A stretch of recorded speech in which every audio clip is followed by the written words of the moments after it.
Between the islands of Flores and Sumbawa, a place of living fossils and vibrant seas waits. Komodo. Here giants walk the land, while reefs pulse beneath the surface. This is life on Komodo Island.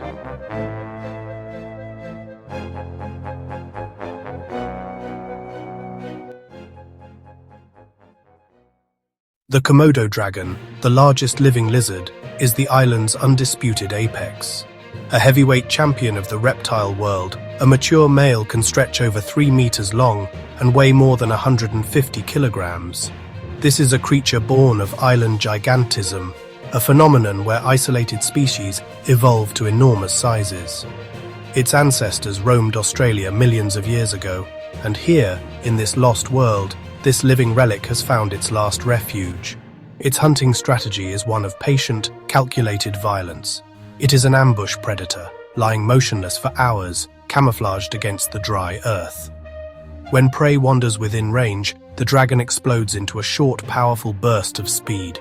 It doesn't need to kill outright.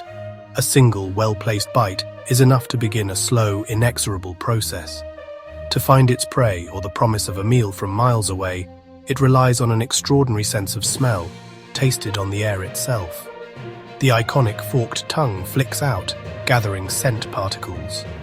When retracted, the forks are inserted into the Jacobson's organ on the roof of its mouth, a sophisticated chemosensory tool that provides a directional, three-dimensional image of the scentscape. It can detect a single drop of blood or the faintest trace of decay from over 9 kilometers away, guiding it with unerring accuracy. For decades, it was believed that a septic bite, teeming with deadly bacteria, was the dragon's primary weapon. But recent discoveries show the truth is far more sophisticated. Its mouth is armed with around 60 serrated, shark-like teeth, constantly replaced throughout its life. These teeth are coated in iron, making them exceptionally durable for tearing through tough hide. More importantly, hidden within its lower jaw are complex venom glands. When it bites, this venom, a potent cocktail of anticoagulants and hypertensive agents, is released into the wound. It prevents blood from clotting and sends the victim's blood pressure plummeting, inducing shock and rapid weakening. The hunt becomes a waiting game, as the dragon follows its doomed prey, sometimes for days, waiting for the venom to complete its work. The Timor deer, along with wild boar and even formidable water buffalo, form the cornerstone of the dragon's diet. In this harsh, sun-scorched environment, life is a constant struggle. The dragons act as crucial regulators, culling the weak and the old, ensuring the health of the herbivore populations and preventing overgrazing of the sparse vegetation. They are the ultimate scavengers, leaving nothing to waste, a vital part of the island's nutrient cycle. Their presence has shaped the behavior of every other animal here, creating a landscape ruled by caution and respect. Though primarily active during the day, they are not strictly bound by the sun. On warm, moonlit nights, these giants can be found on the move, their dark silhouettes patrolling the hills. They are largely solitary creatures, but the allure of a large carcass can draw them together in a tense, dramatic gathering. Here, a strict hierarchy is brutally enforced, with the largest males eating first, while smaller dragons and juveniles wait their turn at the peril of becoming a meal themselves. This cannibalistic tendency forces the young to adopt a different strategy for survival. For the first few years of their lives, they are agile tree dwellers, feeding on insects and small reptiles, safely above the reach of their larger kin. It is a perilous childhood in a world where your own kind is your greatest threat. The survival of this species is a story of delicate balance, now overseen by the Komodo National Park. Conservationists work tirelessly to protect the dragons from modern threats like poaching of their prey, habitat encroachment, and the unpredictable effects of climate change. But the oldest guardians of the dragon are the local Atamodo people. For centuries they have shared this island with the Aura, as they call them, weaving the dragons into their origin stories and folklore. They see them not as monsters, but as kin, a twin species born of the same Earth Mother, deserving of respect and a wide berth. Yet, the dragon's terrestrial kingdom is only half the story. Where the savanna meets the sea, another world of breathtaking biodiversity thrives. The waters surrounding Komodo are a global hotspot for marine life, a confluence of powerful currents from the Indian and Pacific Oceans. This constant mixing of water creates an incredibly nutrient-rich environment, supporting some of the most vibrant coral reefs on the planet. Here, majestic manta rays glide through cleaning stations, sea turtles drift over gardens of soft coral, and reef sharks patrol the drop-offs. It is a dazzling, kaleidoscopic world, a stark and beautiful contrast to the primeval landscape of the islands above. Giants in miniature landscapes, these living fossils have shaped and been shaped by Komodo's unique ecosystem for millions of years. From the sun-baked ridges they command to the vibrant reefs that fringe their shores, the Komodo dragon is the anchor of this entire world.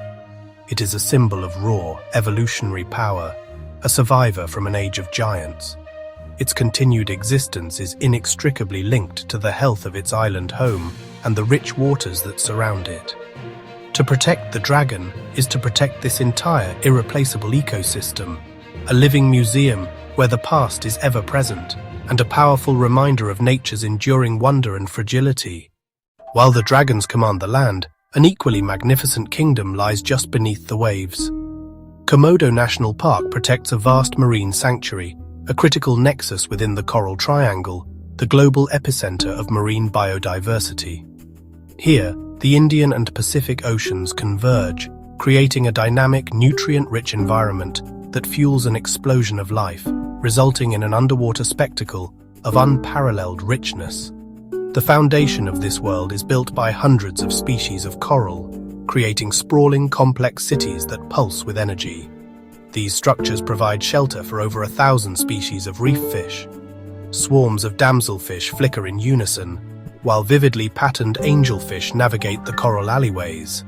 Parrotfish, the essential architects of the reef, graze on algae, their crunching sounds a constant part of the underwater symphony. The currents that make these waters so rich also deliver a constant supply of plankton, attracting some of the ocean's most majestic filter feeders. Komodo is a world-renowned hotspot for reef manta rays. These intelligent giants, with wingspans reaching up to 5 meters, congregate at specific sites to feed and to visit cleaning stations, where they hover gracefully as small wrasse and shrimp meticulously remove parasites from their skin. Where there is such abundance, predators are never far. The reefs are patrolled by numerous shark species, including white-tip and black-tip reef sharks. Their presence is not a threat, but a vital sign of a healthy, balanced ecosystem. Deeper waters may reveal pods of dolphins, and for the lucky, a glimpse of the shy dugong grazing in seagrass meadows is a reminder of the incredible diversity this park protects. Yet, the grandeur of Komodo's marine world is also found in the minute. Look closer, and the reef reveals a universe of tiny wonders. Psychedelic nudibranchs crawl slowly, their flamboyant colors a warning to predators. The patient observer might spot a perfectly camouflaged pygmy seahorse or a ghostly pipefish. This entire intricate web of life is powered by the formidable currents sweeping through the park's channels, the lifeblood that makes this extraordinary abundance possible. This underwater paradise, however, is fragile. It faces global threats like climate change and plastic pollution. The park's strict regulations are therefore crucial to preserving its integrity. The health of these waters is inextricably linked to the survival of the dragons and the livelihoods of local communities, making the marine zone a major part of the park's immense value. Small communities in Komodo village have shaped a complex relationship with both dragons and the sea.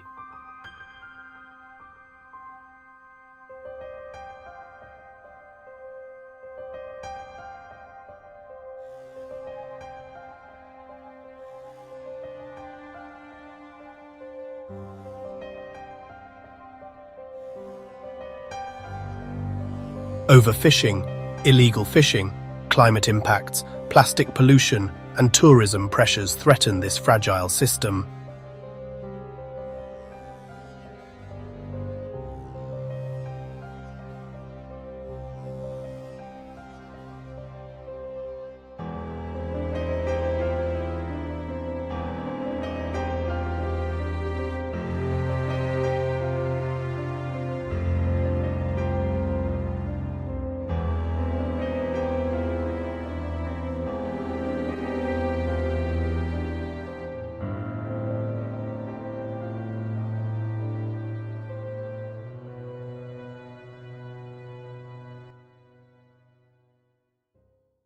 In the face of immense challenges, stories of hope emerge. They are written in the daily actions of dedicated individuals and communities committed to a shared future. At the forefront are the park rangers, the guardians of this ancient realm.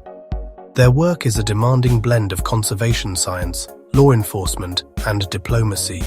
They patrol these rugged islands under a punishing sun, not only to deter poaching of the dragon's prey like the Timor deer, but also to monitor the health and behavior of the dragons themselves. Each footprint they follow, each observation they record, adds a vital piece to the puzzle of the dragon's survival. This dedication is mirrored in the growth of responsible ecotourism. The goal is to create a sustainable model where conservation pays for itself, and the economic benefits flow directly to the local communities. Villagers are trained as expert guides, transforming their deep, ancestral knowledge of the islands into a powerful tool for education. By leading visitors along carefully managed trails, they share the wonders of their home while ensuring the dragons and their habitat remain undisturbed. It's a delicate balance, inviting the world in while protecting the very wildness that makes this place unique. But passion alone cannot solve the puzzle of survival. It must be guided by knowledge. This is where research partnerships become critical. Scientists from around the world collaborate with Indonesian authorities, employing cutting-edge technology to understand the secret lives of Komodo dragons. They deploy a network of digital camera traps, silent sentinels that capture candid moments of hunting, mating, and social interaction without human interference. Genetic analysis reveals the health of the population, tracking lineage and diversity, while GPS collars on a select few dragons map their vast territories, revealing just how much space these apex predators truly need to thrive. Beyond the land, an equally vital world is being defended. Komodo National Park protects one of the planet's richest marine environments, a cornerstone of the Coral Triangle. These underwater gardens are a kaleidoscope of life, sheltering thousands of species of fish and coral. But they are fragile. Rising sea temperatures threaten to bleach these vibrant ecosystems into barren boneyards, while destructive fishing practices can shatter in moments what took centuries to grow. In response, divers and marine biologists work tirelessly on reef restoration projects, painstakingly planting new corals and establishing marine protected zones, giving these critical habitats a fighting chance to recover and flourish. The most profound investment, however, may be in the next generation. In open-air classrooms and along the shorelines, community education programs are planting seeds of stewardship. Children learn not just about the famous dragon, but about the entire web of life it depends on. The mangroves that serve as fish nurseries, the forests that shelter the deer and boar, and the reefs that sustain their families. They are taught that their cultural heritage and their economic future are intrinsically linked to the health of the natural world around them. Protecting Komodo is both a scientific endeavor and a human one, and the most durable solutions must bridge both. This means integrating modern science with the traditional wisdom of the Komodo, the people who have coexisted with dragons for centuries. It means creating conservation strategies that don't just protect wildlife, but also provide sustainable livelihoods and honor local culture. When a scientist's data aligns with a village elder's knowledge, a powerful synergy is born, a partnership built on mutual respect and a shared love for this land. As the sun sets, it silhouettes a creature from another time. To see a Komodo dragon in its natural element is to witness a living relic, a survivor of a lost world. Its existence is a testament to the power of evolution, but its future now rests in our hands. The future of these islands is written in the faces of its children. Their laughter, echoing on the shore, is a sound of hope. For them to inherit a healthy, thriving ecosystem, the work of conservation must succeed. Their future is intertwined with the dragons. This vibrant metropolis of coral and fish is the lifeblood of the islands. It is a world of intricate connections, where the health of the smallest organism contributes to the strength of the largest predator. Its protection is not separate from the conservation of the dragon, it is fundamental to it. The choices we make now, how we fish, choosing sustainable lines over nets that scar the seabed, how we travel, seeking experiences that empower local communities and leave no trace, how we protect through policies that recognize the deep interconnectedness of land and sea, and how we fund the research that illuminates the path forward. All of these decisions will echo on these islands for generations. It is a constant watch, a promise kept day after day. Komodo's fate is more than the story of a single species. It is a test of our collective conscience, a measure of our ability to care for the wild and wonderful places that cannot speak for themselves. In the quiet of the night, under a canopy of stars, the island breathes. It is a world held in a delicate balance, a treasure entrusted to our care. The dragon sleeps, and for now its kingdom is at peace. If you enjoyed this journey to Komodo Island, please like, share and subscribe for more incredible wildlife stories. Support conservation efforts to protect these unique creatures and their habitats. Visit the official Komodo National Park website to learn more and get involved.